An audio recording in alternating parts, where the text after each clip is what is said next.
Olá, meu nome é Loreta, estou aqui com o Dr. Carlos Varela, cirurgião vascular da Escola Paulista de Medicina e um dos membros da Sociedade de Cirurgia Vascular e apresentador dos temas oficiais daquela entidade, né, o maior CCNR que tem no mercado. Dr. Carlos Varela está aqui dispondo do tempo dele para ensinar a gente sobre as alterações de coagulação. Tá? Carlos, eu queria que você se apresentasse, apesar que eu já te apresentei. Obrigado, Loreta, você já me apresentou, eu faço parte da Sociedade Brasileira de Angiologia e Cirurgia Vascular e agradeço muito o convite para a gente conversar sobre esses temas que são muito relevantes na saúde da população.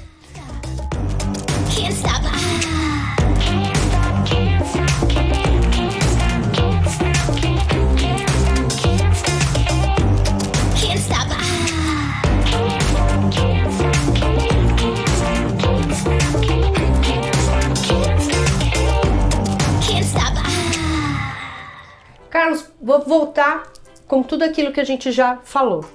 Eu queria falar agora de trombose e gestação. Por que durante a gestação a incidência de trombose aumenta tanto?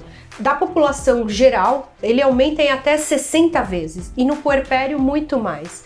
Eu, nessa vida toda, eu tive um caso, uma única paciente que teve trombose pós-parto na 4ª semana de pós-parto. Ela é minha paciente até hoje e a sorte, assim, que eu convivo muito com vocês, né, com você, que meu marido que é cirurgião vascular, então eu estou sempre ligada, eu sempre falo para paciente no puerpério, olha, anda, presta atenção, se vê que a panturrilha inchou, doeu, né, a gente pensa em trombose primeiro. Então eu queria que você explicasse pra gente por que isso acontece, por que é na gestação que aumenta o risco de trombose? Bom, obrigado, Loreta, vamos falar a respeito então que a gente tem que pensar primeiro no conceito da importância do hormônio na formação dessa concepção. Ele tem um mecanismo na natureza, a gente tem que pensar como isso acontece desde os primórdios, quando não existia o obstetra, quando não existia você para fazer os partos lá. Se a criança nascesse de um parto vaginal e tivesse uma hemorragia, a mãe morreria. Se a mãe morreria, a criança também morreria por conseguinte. Então, o que o hormônio feminino faz? Da metade da gravidez para frente, pode até fazer no primeiro trimestre, mas é mais comum, da metade da gravidez até o final, esses hormônios femininos, estrogênio principalmente, dá um comando para o fígado e fala para o fígado, produza mais proteínas para formar coágulos. Isso vai aumentando gradativamente, porque no momento que ela tem o parto, ela vai ter aquele sangramento, mas você tem uma quantidade de proteínas da coagulação maior para formar coágulos e impedir que você perca mais sangue. E isso faz com que você proteja a mulher da morte por hemorragia. E esse fenômeno é que fez a gente sobreviver como população humana, como espécie humana. Então, existe a importância capital do estrogênio na produção de aumento da formação de proteínas de coagulação pelo fígado. Então, esse é um mecanismo da natureza. Só que em algumas pessoas, esse mecanismo pode ser exacerbado. E justamente até por alguns outros fatores que a gente vai comentar, como fatores genéticos que a pessoa não sabia que tinha antes, ou outros eventos, essa exacerbação na formação de proteínas da coagulação pode facilitar a formação de coágulos. E por isso que a mulher na gestação é mais propensa a ter trombose. E principalmente no puerpério, ou seja, depois que o neném nasce. Então, a partir do momento que a criança nasce, toda essa alteração hormonal, ela não some de um dia para o outro. Essa questão hormonal tem esse período puerpério que seria, por definição, o quê? Os 42 dias pós-parto, 6 semanas pós-parto. Você tem toda uma readaptação hormonal. E nessa transição da adaptação hormonal, o fígado também está se acomodando em relação à quantidade de formação de proteínas de coagulação. Então ele não desaparece, acabou o parto, acabou o problema. Não, demora 6 semanas. Por isso que o puerpério tem uma importância tão grande quanto o período do terceiro trimestre da gravidez, do final da gravidez, que é o período de maior pico junto com o puerpério. Esse período é crucial para a prevenção de trombose. Aí eu tenho a trombose, né? Como é que se trata um paciente que tem trombose? Você tem que internar ele obrigatoriamente? Você tem que dar remédio? Como é que a gente é recebido quando tem esse diagnóstico de trombose? Quando a gestante ela tem uma trombose, você não pode pensar só na gestante, você tem que pensar na gestante, claro, e no bebê. No bebê que está lá e que sofre as mesmas consequências. Então, você não pode usar substâncias que prejudiquem a criança. Na gravidez, principalmente no primeiro e no terceiro trimestre, elas não têm problema em que a mãe seja submetida à ação de uma substância chamada heparina. A heparina é um anticoagulante utilizado e as derivações da heparina que nós temos hoje cada vez mais modernas, como subcutâneas, por exemplo, enoxaparina é uma delas, você pode utilizar com segurança para a criança. E é importante que você trate a trombose nessas pacientes. Por quê? Qual é o principal risco da trombose? Um coágulo que está formado numa veia profunda da perna, parte dele pode se desprender, vir pela circulação, passa pelo lado direito do coração e pode parar no pulmão. Esse coágulo parando no pulmão pode funcionar como uma rolha que obstrui a passagem de sangue no pulmão, dificultando a troca de via respiratória, dificultando o batimento cardíaco do lado direito principalmente, fazendo com que a pessoa possa até ter uma parada cardíaca. Esse fenômeno a gente chama de embolia pulmonar e isso pode ser de um quadro leve até um quadro fatal. Então é importante você proteger a gestante usando anticoagulante. O anticoagulante não dissolve o coágulo, é importante a gente esclarecer isso. O anticoagulante faz com que o coágulo já estabelecido não aumente de tamanho. Mas ele pode soltar. Ele pode soltar, só quando você usa o anticoagulante, você diminui esse risco. Tá. E depois de 7 a 10 dias, a tendência é que esse coágulo esteja mais estável, mais aderido à parede da veia, com menos chance de se desprender quando você mantém o uso do anticoagulante. E fica tomando esse anticoagulante quanto tempo? Tira, não tira? Não Numa situação em que uma pessoa não é gestante, o tratamento inicial são de 3 meses, e depois de 3 meses, com uma dose plena, você vai diminuindo gradativamente essa dose por um período mais estendido. Se a gestante ela tem isso, por exemplo, no primeiro trimestre, e a produção hormonal do fígado continua em produzir proteína de coagulação, basicamente você acaba usando praticamente toda a gestação e o puerpério, inclusive, aquelas 6 semanas pós-puerpério, justamente porque os fatores de coagulação continuam sendo produzidos e você tem que ter esse equilíbrio para que você não produza uma quantidade maior ou proteja a mulher usando o anticoagulante quando ela tem a trombose na gestação. E quem teve trombose na gestação tem mais risco de ter trombose que a população geral? Só o fato dela ter trombose na gestação já classifica ela desse jeito. Quando a gente pega um paciente e coloca ele num score de classificação, o fato do paciente já ter tido uma trombose, seja no período da gestação, seja fora do período da gestação, faz com que a pessoa já tenha considerado um risco alto para um novo episódio de trombose. Porque você já alterou toda a anatomia daquela veia. Aquela veia já não é uma veia mais normal, é uma veia que tem cicatrizações, resquícios de coágulos antigos, fibroses que a gente chama, e que estão mais propensos a que você tenha uma nova formação de coágulo. Então o paciente que já teve trombose é classificado como alto risco por uma nova trombose, se for exposta a riscos como ficar acamada, for submetida a uma cirurgia de mais de 1 hora de duração abdominal, ortopédica, ginecológica, urológica. Então, esses pacientes que já tiveram trombose, a gente tem que fazer uma prevenção maior, firme, para evitar um novo risco de trombose. E essa pessoa, quando a pessoa já teve trombose, em quanto aumenta o risco dela ter trombose espontânea no futuro?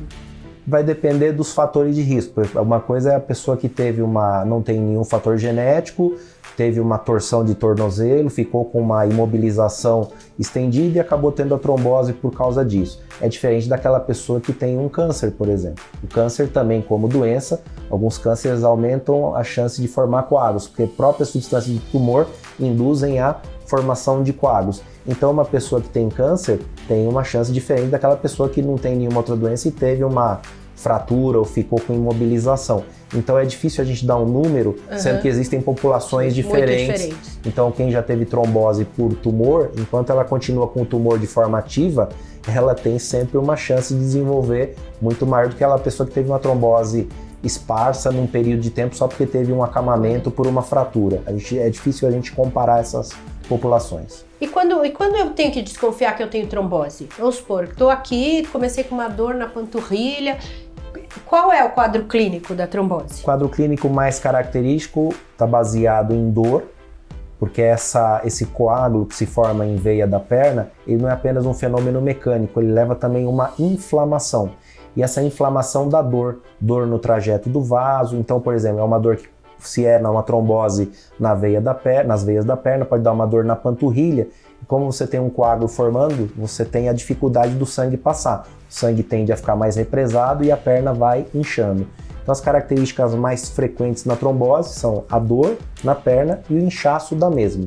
Pode, com esse acúmulo sanguíneo, ter uma certa vermelhidão, por isso que às vezes é confundido com infecções como erisipela, celulites, mas basicamente o inchaço, as características da dor, uma dor geralmente muscular, que basicamente pega quase toda a panturrilha, e que você fazendo algumas manobras clínicas você pode suspeitar, e muitas vezes você confirma isso através de exames de imagem, como ultrassom Doppler, que na grande maioria das vezes você consegue detectar coágulos dentro dessa veia. Mas tem que explicar para as pessoas o que é ultrassom Doppler. Ultrassom é como um método de ultrassom, onde você tem aqui no seu consultório, e os hospitais, laboratórios têm, onde você faz uma imagem que através do som você consegue identificar se esse vaso... Se o sangue está indo assim, ou se ele tem ou se você tem um coágulo... Uma montanha, né? Porque que acontece? Quando você tem a veia normal, a veia tem uma parede fina. Então, quando você vê a imagem, você aperta com o transdutor do ultrassom, essa veia, por ser fina e tem uma baixa pressão, a veia colaba. Então, você consegue fechar a veia. Quando você tem um coágulo dentro dela, ao momento que você tenta comprimir a veia não fecha, porque tem um conteúdo espesso dentro dela. E esse é o sinal que mais caracteriza a formação de trombose. E obrigatoriamente eu tenho que fazer esse exame? Porque alguns pacientes podem ter sintomas de trombose, isso não ser uma trombose. Sim. E aí você anticoagularia e a pessoa sem ter a necessidade de anticoagular se ela não tiver trombose. Ou algumas pessoas têm poucos sintomas, pode acontecer da trombose não ter uma grande manifestação de sintomas, e você deixar de fazer o diagnóstico e a pessoa ter complicações pela trombose. Sim. Então, quando você tem uma suspeita de trombose, você leva a mão de exames complementares, como ultrassom Doppler, por exemplo. E quando eu estou anticoagulada, eu corro algum risco? É perigoso ficar anticoagulado? É claro que se você usa uma medicação anticoagulante, onde você está, entre aspas, afinando o sangue, você está mais propenso, em tese, a ter alguns sangramentos. Isso pode acontecer. Vamos supor que você tem uma queda, você está usando anticoagulante, você tem uma queda e bate a cabeça. Você vai ter uma chance um pouco maior de ter alguma complicação de sangramento, até pela batida da cabeça. Mas a gente tem que ter um equilíbrio disso. É claro que a gente busca nos anticoagulantes usar aquelas doses que sejam efetivas para parar a formação de coágulo, mas não que não sangrar sejam demais. Tão efetivas a ponto de ter sangramentos espontâneos. E cada vez mais a ciência está evoluindo, assim como a gente já tem há muito tempo substâncias anticoagulantes, a gente está progredindo também para novas substâncias anticoagulantes que você consegue ter um controle melhor disso, com menos incidência de sangramento. Então você tem um arsenal hoje que te permite tratar com eficácia, sem ter grandes complicações. Mas é claro que a gente tem que tomar um pouco de cuidado, não vai pular de paraquedas, não vai fazer esporte de jiu-jitsu, esportes de alto impacto, quando você está usando anticoagulante. E se eu estiver usando anticoagulante, estou grávida, e aí eu preciso operar na urgência, como é que a gente faz? Vai depender muito da situação, porque quando você está grávida, você só pode usar uma forma de anticoagulante, que são os derivados de heparina.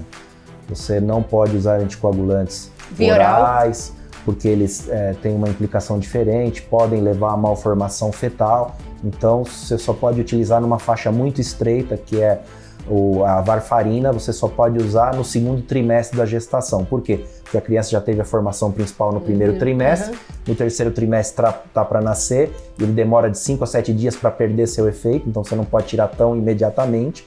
Então, se você tiver que usar, usa apenas no segundo trimestre da gestação. Então, essas gestantes, quando tem trombose e você tem que suspender a anticoagulação para que ela faça o parto, tem umas situações muito críticas que tem que ser decididas caso a caso. Tem casos até que para você, isso é raro, tá? Não é tão comum de ser feito, mas pode acontecer que para a paciente você ter que suspender o anticoagulante, mas o coágulo está na perna e tem o risco de se prender.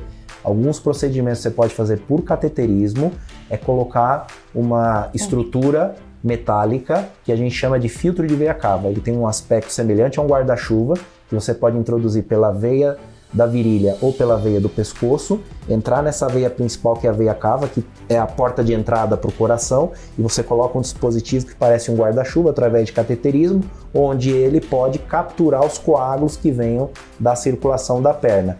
De preferência, a gente faz isso com dispositivos transitórios, que depois de um certo tempo, resolvida essa questão... É como se fosse uma peneira, né? Exatamente. Aí você põe a peneirinha. Mas é uma coisa que a gente tem que pensar muito bem, porque não é uma coisa tão simples de colocar e tão simples de tirar. Minha última pergunta para você. A gestante, que tem esse risco maior de ter trombose. Eu sempre mando, quando tá no final da gestação, que a perna começa a ficar muito inchada, elas usarem meia elástica. Mas elas não usam. Então eu gostaria que você falasse da importância do uso da meia elástica na prevenção desses casos. Meia elástica é de uma importância fundamental.